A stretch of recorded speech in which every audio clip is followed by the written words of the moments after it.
Hello everyone. For my reflective assignment 1, today I am going to discuss regarding molecular orbital theory because during my undergraduation, although I got the chance to learn about valence bond theory in details, but molecular orbital theory remains untouched.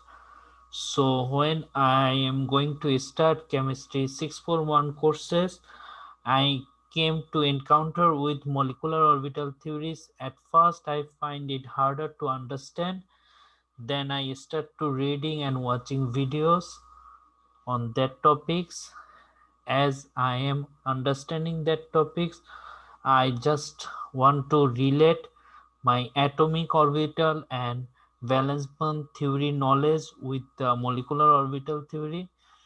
So now I think I understand molecular orbital theory. So today I am going to share that.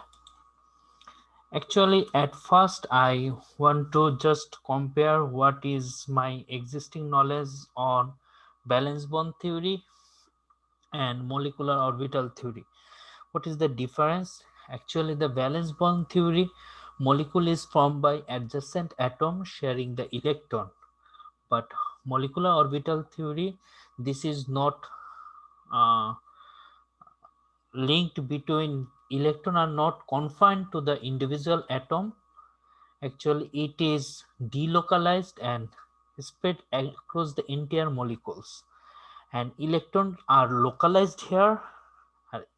Here is electron are delocalized, and here we can get sigma and pi bond through direct hybridization and overlapping, but here we get bonding orbitals and anti-bonding orbitals, where bonding orbital contains sigma and pi bonding and anti-bonding orbitals contain sigma star and pi star. So the valence bond theory assists me to know how to learn molecular geometry, where the molecular orbital theory help me to understand the electrons arrangement in a molecules. So at first I start to learning in from the beginning.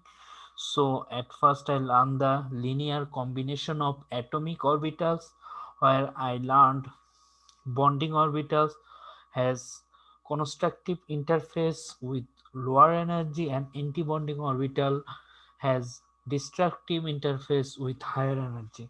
Here I come with the my atomic orbital knowledge with molecular orbital knowledge. So from lower to higher energy increase.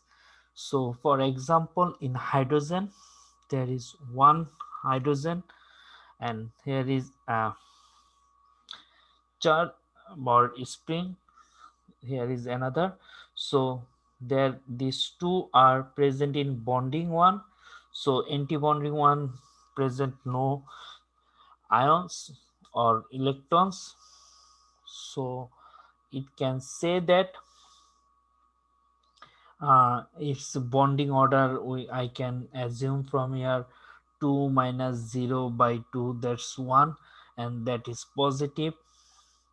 So if I want to draw two different atoms with that which contain nitrogen and oxygen, so here is the valence shell. It contains total 5 electron and it contains total 6 electrons. So here is the bonding orbitals, these two, this one, and this one is anti-bonding orbitals. So here is the this one bonding, anti-bonding, bonding, bonding, anti-bonding, anti-bonding. So if we calculate, we get 2, 4, 6, 8, and in 1s it's two total 10 bonding orbitals and total 2, 3, and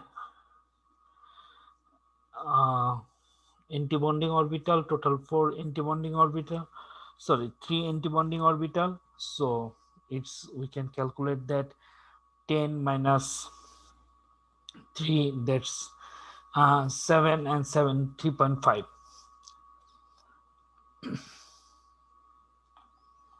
So